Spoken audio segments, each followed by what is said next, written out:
Hello friends, welcome to শুক্লার পাঁচমিশালি। আমার এই রান্নাঘরে আপনাদের সকলকে স্বাগত। তো বন্ধুরা, আজ আমি আপনাদের কাছে শেয়ার করব সুজির একটি মন পাগল করা রেসিপি। এই রেসিপিটা একবার বানিয়ে খেলে কিন্তু রোজ বানিয়ে খেতে ইচ্ছা করবে, এতটাই ভালো হয়। যে সকল বন্ধুরা রোজ আমার রেসিপিগুলো দেখছেন, আপনাদেরকে অসংখ্য ভালোবাসা, অসংখ্য ধন্যবাদ। আপনারা আমার সঙ্গে থাকবেন। তাহলে বন্ধুরা চলুন আমি রেসিপিটা শুরু করি। বন্ধুরা, আমি কড়াই বসিয়ে দিয়েছি আর কড়াইতে 3 চামচ মতো ঘি দিয়ে দিলাম। ঘিটা যখন গরম হয়ে যাবে তখন আমি এর মধ্যে দিয়ে দেব কিছুটা পরিমাণে কাজুগুলো আমি এখানে একটু ভেঙে নিয়েছি। আপনারা চাইলে যে কোনো ড্রাই ফ্রুটস কিন্তু এখানে ব্যবহার করতে পারেন। আমি এখানে শুধুই কাজুটা দিলাম। কাজু দিয়ে একটুখানি নাড়াচাড়া করে ভেজে নেব। কাজুটা একটু লাল লাল হয়ে গেলে কিন্তু আমি তুলে নেব।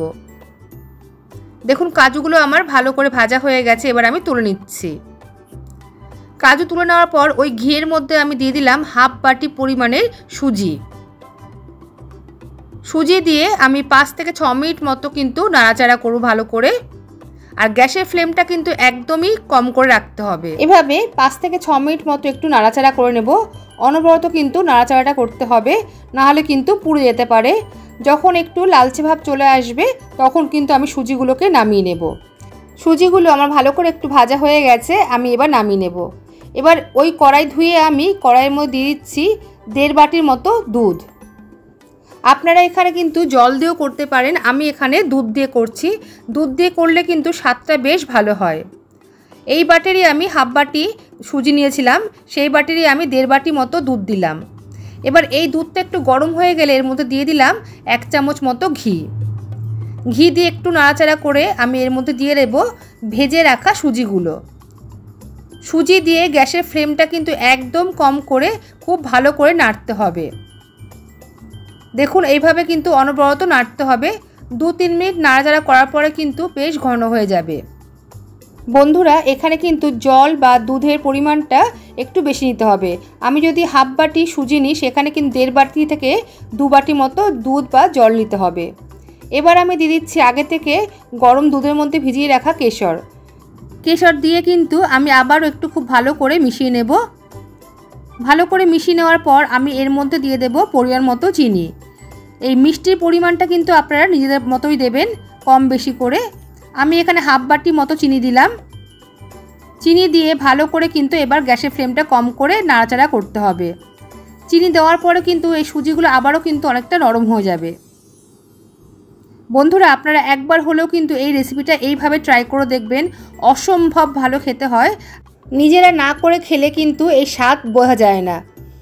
তো যাই হোক, এবার আমার দেখুন ভালো করে কিন্তু চিনি মেশানো হয়ে গেছে আর সুজিটা কিন্তু আবারও নরম হয়ে গেছে। এবার আমি এর মধ্যে দিয়ে দেব একটুখানি ফুড কালার। আর ফুড কালারটা কিন্তু একদমই অপশনাল, আপনারা চাইলে দেবেন, না হলে দেবেন না।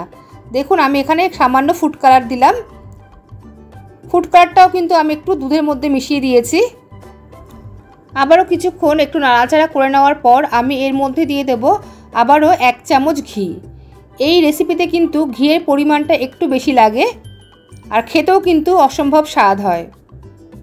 ঘি দিয়ে আমি আবারও একটু নাড়াচাড়া করে নিচ্ছি। এবার দিয়ে দেব 1/4 টিস্পুন মতো এলাচ গুঁড়ো দিলে কিন্তু সুন্দর একটা ফ্লেভার আসে। এবার দিয়ে দেব ভেজে রাখা কাজুগুলো দিয়ে আর এলাচ গুঁড়ো দিয়ে ভালো করে কিন্তু এবার মিশিয়ে নেব। তাহলে বন্ধুরা, আপনারা নিশ্চয়ই এতক্ষণ বুঝতে পেরেছেন আমি কি রান্না করলাম আজ। এটা হচ্ছে সুজির হালুয়া। বন্ধুরা, একবার হলেও আমার মতো করে এই রেসিপিটা তৈরি করবেন, আশা করি আপনাদের ভালো লাগবে। এবার একটা বাটির মধ্যে আমি তুলে নেব। বাটির মধ্যে তুলে নিয়ে কিন্তু একটু চেপে চেপে দেবো। দেখুন, এভাবে আমি একটু চেপে চেপে নিয়ে নিচ্ছি। এবার একটা প্লেটের পরে বসিয়ে নেব উল্টো করে। এইভাবে নিয়ে আমি বাটিটাকে আস্তে আস্তে করে একটুখানি প্রেস করলে কিন্তু এই সুজির হালুয়াটা বেরিয়ে যাবে। দেখুন, আমি এইভাবে বের করলাম বাটির মধ্যে রেখে। আপনারা নিজেদের মতো করে কিন্তু এটা সাজিয়ে নেবেন। এবার আমি উপর থেকে একটু কাজু দিয়ে সাজিয়ে দেব। তাহলে বন্ধুরা, আজকের এই সুজির হালুয়া আপনাদের কেমন লাগলো অবশ্যই কিন্তু জানাবেন লাইক কমেন্টের মাধ্যমে। ভালো লাগলে শেয়ার করবেন আর চ্যানেলটি সাবস্ক্রাইব করে আমার পাশে থাকবেন। পাশে থাকা বেল বাটনটা অবশ্যই ক্লিক করবেন, সঙ্গে অল বাটনটাও কিন্তু ক্লিক করে দেবেন। তাহলে যখন নতুন কোনো রেসিপি আমি আপলোড করব সবার আগে আপনাদের কাছে নোটিফিকেশন পৌঁছে যাবে। তাহলে বন্ধুরা আজ এই পর্যন্তই, আসবো আবার অন্য কোনো রেসিপি নিয়ে। সবাই ভালো থাকবেন, সুস্থ থাকবেন। সবাইকে আজকের মতো টাটা।